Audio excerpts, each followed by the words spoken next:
আসসালামু আলাইকুম। অবশেষে সম্মিলিত ৫ ব্যাংকের গ্রাহকদের গতানুগতিক মুনাফা দিতে চূড়ান্ত সিদ্ধান্ত হল। হেয়ারকাট বাতিলে আসছে ব্যাপক সুখবর। কবে থেকে কার্যকর হবে, কারা পাবেন, কারা লাভবান হবে? আপনাদের মনে নিশ্চয়ই এমন অসংখ্য প্রশ্ন ঘুরপাক খাচ্ছে। বিশেষ করে যারা এই ব্যাংকগুলোতে নিজেদের কষ্টার্জিত অর্থ জমা রেখেছেন, তাদের রাতের ঘুম হারাম হয়ে গিয়েছিল। কিন্তু আজ আমি আপনাদের জন্য এমন কিছু স্বস্তির খবর নিয়ে এসেছি যা আপনাদের সমস্ত দুশ্চিন্তা দূর করে দেবে। আর হ্যাঁ, ভিডিওর শেষে এমন কিছু গোপন ও গুরুত্বপূর্ণ তথ্য দেব যা আপনি পূর্বে কখনোই কল্পনাই করেন নাই। তাই ভিডিওটি না টেনে একদম শেষ পর্যন্ত দেখার অনুরোধ রইল।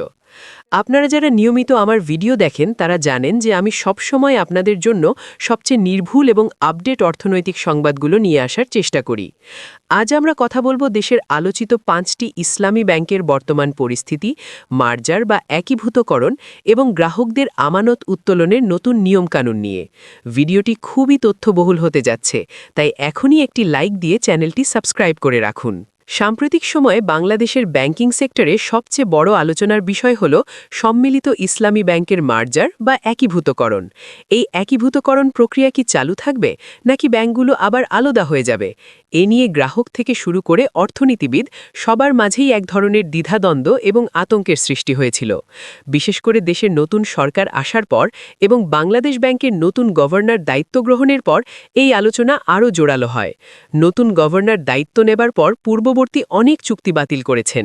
এর ফলে অনেকেই ভাবতে শুরু করেছিলেন হয়তো ব্যাংকগুলোর মার্জার প্রক্রিয়াও বাতিল হয়ে যাবে।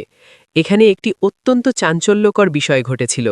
সুযোগ বুঝে একটি স্বার্থান্বেষী মহল এবং আগের মালিক পক্ষ, বিশেষ করে এস আলম বা নজরুল ইসলামের মতো ব্যক্তিরা ব্যাংকগুলোকে পুনরায় নিজেদের দখলে নেওয়ার জন্য মরিয়া হয়ে উঠেছিল।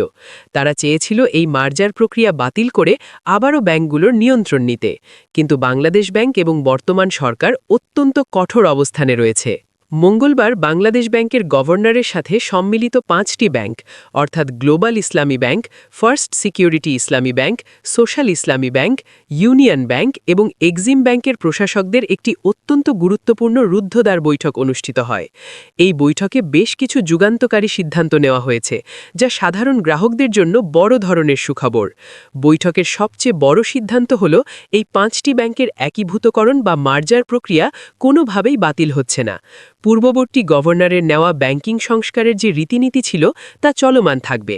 এর পেছনের কারণটা জানলে আপনিও অবাক হবেন।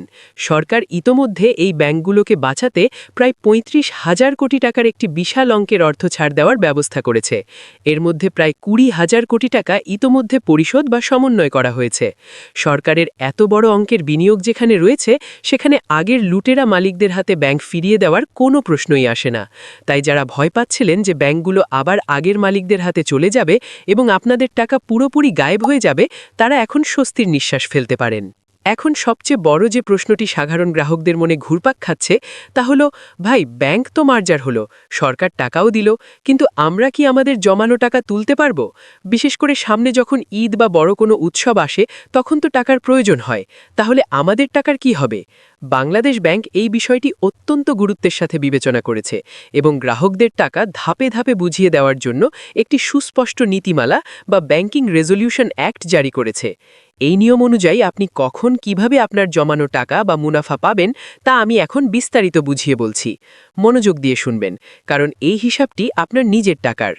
প্রথমে কথা বলি অপ্রাতিষ্ঠানিক আমানতকারীদের নিয়ে, অর্থাৎ আপনারা যারা সাধারণ গ্রাহক, যাদের সেভিংস অ্যাকাউন্ট, কারেন্ট অ্যাকাউন্ট বা সঞ্চয়ী হিসাব রয়েছে, তাদের জন্য নিয়মটি কী? কেন্দ্রীয় ব্যাংকের নতুন নির্দেশিকা অনুযায়ী আপনার অ্যাকাউন্টে যত টাকাই থাকুক না কেন, আপনি যে কোনো সময় ২ লক্ষ টাকা পর্যন্ত খুব সহজেই উত্তোলন করতে পারবেন। এটি সম্পূর্ণ সুরক্ষিত এবং এর জন্য আপনাকে কোনো জবাবদিহি করতে হবে না। কিন্তু আপনার আমানত যদি ২ লক্ষ টাকার বেশি হয়, তবে বাকি টাকা উত্তোলনের জন্য আপনাকে একটু ধৈর্য ধরতে হবে। ধরা যাক আপনার অ্যাকাউন্টে ৫ লক্ষ টাকা আছে। আপনি প্রথম ২ লক্ষ টাকা যে কোনো সময় তুলে নিলেন। এর পরের ১ লক্ষ টাকা আপনি তুলতে পারবেন এই নিয়ম কার্যকর হওয়ার তারিখ থেকে ঠিক ৩ মাস পর। তার পরবর্তী ১ লক্ষ টাকা তুলতে পারবেন ৬ মাস পর। এর পরের ১ লক্ষ টাকা তুলতে পারবেন ৯ মাস পর। এভাবে প্রতি ৩ মাস পর পর আপনি ১ লক্ষ টাকা করে উত্তোলন করতে পারবেন। এই প্রক্রিয়াটি ২১ মাস পর্যন্ত চলবে। আর আপনার অ্যাকাউন্টে যদি এর চেয়েও বিশাল অঙ্কের অর্থ থাকে, তবে অবশিষ্ট পুরো টাকা আপনি ২৪ মাস বা ২ বছর পর উত্তোলন করতে পারবেন। অনেকেই ভাবতে পারেন, কেন এই দীর্ঘসূত্রিতা?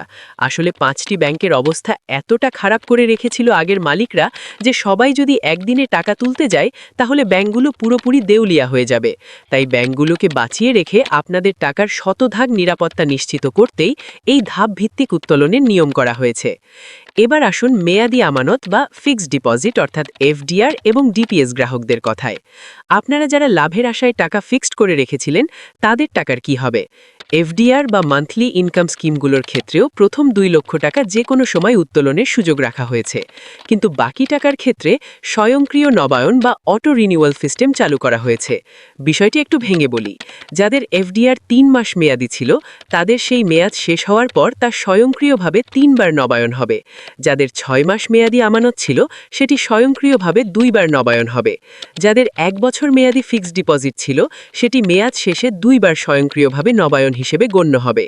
যাদের ২ বছর মেয়াদি আমানত ছিল, সেটি ৩ বছরের জন্য নবায়ন হবে। যাদের ৩ বছরের স্কিম ছিল, সেটি ৪ বছরের জন্য নবায়ন হবে। আর যাদের ৪ বছর বা তার বেশি সময়ের মেয়াদি আমানত রয়েছে, সেগুলো মেয়াদ পূর্তির পর সম্পূর্ণ পরিশোধযোগ্য বলে বিবেচিত হবে। আপনাদের হয়তো মনে হতে পারে যে টাকাগুলো আটকে গেল, কিন্তু ইতিবাচক দিকটা ভেবে দেখুন। এর আগে বাজারে জোরালো গুজব ছিল যে এই ৫টি ব্যাংকের গ্রাহকদের আমানতের ওপর হেয়ার কাট নীতি প্রয়োগ করা হতে পারে। হেয়ার কাট মানে হলো আপনার জমানো টাকার একটি বড় অংশ কেটে নেওয়া হবে, যা আপনি আর কখনোই ফেরত পাবেন না। কিন্তু আজকের সবচেয়ে বড় সুখবরটি হলো, এই হেয়ার কাট নীতি সম্পূর্ণ বাতিল করা হয়েছে। আপনার জমানো আসল টাকার ১ পয়সাও কাটা যাবে না। শুধু তাই নয়, যে সময়টুকু আপনার টাকা ব্যাংকে গচ্ছিত বা নবায়ন অবস্থায় থাকছে, সেই সময়ের জন্য আপনারা আপনাদের গতানুগতিক মুনাফাও পাবেন। অর্থাৎ আপনার টাকা শুধু নিরাপদই নয়, বরং তা থেকে আপনার কাঙ্ক্ষিত লাভও আসতে থাকবে। ভিডিওর শুরুতে আমি আপনাদের কথা দিয়েছিলাম যে আজ এমন কিছু গোপন ও গুরুত্বপূর্ণ তথ্য দেব, যা আপনারা পূর্বে কখনোই কল্পনাই করেন নাই। এবার সেই চমক দেওয়া তথ্যটি আপনাদের জানাচ্ছি। আপনারা হয়তো ভাবছেন এই ৫টি ব্যাংক দুর্বল হয়ে পড়েছে, কিন্তু ভেতরের খবর হলো, বাংলাদেশ ব্যাংক এই ৫টি ব্যাংকের দায়ভার এমনভাবে নিজেদের কাঁধে তুলে নিয়েছে যে এগুলো এখন কার্যত সরকারি গ্যারান্টিযুক্ত ব্যাংকে পরিণত হয়েছে। সরকার কোনোভাবেই এই ব্যাংকগুলোকে বন্ধ হতে দেবে না, কারণ এই ৫টি ব্যাংকের সাথে দেশের সামগ্রিক অর্থনীতির বিশাল একটি অংশ জড়িত। এগুলো পড়লে দেশের অর্থনীতি ধসে পড়বে। গোপন তথ্যটি হলো, আগের মালিকরা যে হাজার হাজার কোটি টাকা বিদেশে পাচার করেছে, বাংলাদেশ ব্যাংকের ফাইন্যান্সিয়াল ইন্টেলিজেন্স ইউনিট ইতোমধ্যে বিদেশি গোয়েন্দা সংস্থাগুলোর সাথে মিলে সেই টাকার বিশাল একটি অংশের সন্ধান পেয়েছে। এই পাচার হওয়া টাকাগুলো দেশে ফিরিয়ে আনার জন্য আইনি প্রক্রিয়ার নীরবে অনেক দূর এগিয়ে গেছে।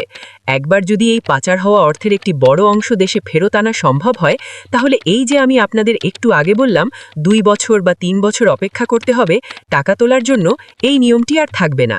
বাংলাদেশ ব্যাংক তখন এক প্রজ্ঞাপনেই গ্রাহকদের টাকা উত্তোলনের সমস্ত সীমাবদ্ধতা তুলে নেবে। অর্থাৎ আপনারা ভাবছেন আপনাদের টাকা দীর্ঘদিন আটকে থাকবে, কিন্তু ভেতরে ভেতরে সরকার যে মেকানিজম তৈরি করছে, তাতে খুব দ্রুতই এই ব্যাংকগুলো দেশের সবচেয়ে শক্তিশালী এবং ক্যাশ রিচ ব্যাংকে পরিণত হতে পারে। তাই যারা আতঙ্কে কম দামে নিজেদের এফডিআর বা চেক অন্য মানুষের কাছে বিক্রি করে দেওয়ার কথা ভাবছিলেন, তারা এই ভুলটি কখনোই করবেন না। আপনার টাকা এই মুহূর্তে আপনার নিজের পকেটের চেয়েও বেশি নিরাপদ রয়েছে বাংলাদেশ ব্যাংকের নজরদারিতে থাকা এই ব্যাংকগুলোতে। আশা করি আজকের এই দীর্ঘ আলোচনায় আপনাদের মনের সমস্ত কনফিউশন দূর করতে পেরেছি। মার্জার প্রক্রিয়া, টাকা উত্তোলনের নিয়ম, মুনাফা এবং হেয়ার কাট বাতিল সংক্রান্ত এই নতুন সিদ্ধান্তগুলো সাধারণ গ্রাহকদের জন্য বড় একটি বিজয়। আপনাদের যদি এই বিষয়ে আরও কোনো প্রশ্ন থাকে বা আপনারা নিজেদের অ্যাকাউন্টের ধরন উল্লেখ করে কিছু জানতে চান, তাহলে অবশ্যই নিচের কমেন্ট বক্সে লিখে জানাবেন। আমি চেষ্টা করব আপনাদের প্রতিটি কমেন্টের উত্তর দেওয়ার। অর্থনৈতিক সেক্টরের এমন আরও এক্সক্লুসিভ, সত্য এবং বিশ্লেষণধর্মী খবর সবার আগে পেতে আমার চ্যানেলটি সাবস্ক্রাইব করে বেল আইকনটি বাজিয়ে রাখুন। ভিডিওটি আপনার বন্ধু এবং পরিবারের সেসব সদস্যের সাথে শেয়ার করুন যাদের এই ৫টি ব্যাংকে অ্যাকাউন্ট রয়েছে। এতে তাদের মনের ভয় দূর হবে এবং তারা সঠিক সিদ্ধান্ত নিতে পারবে। আজকের মতো এখানেই বিদায় নিচ্ছি। সবাই ভালো থাকবেন, সুস্থ থাকবেন এবং নিজের কষ্টার্জিত অর্থের সঠিক সুরক্ষা নিশ্চিত করবেন। আল্লাহ হাফেজ।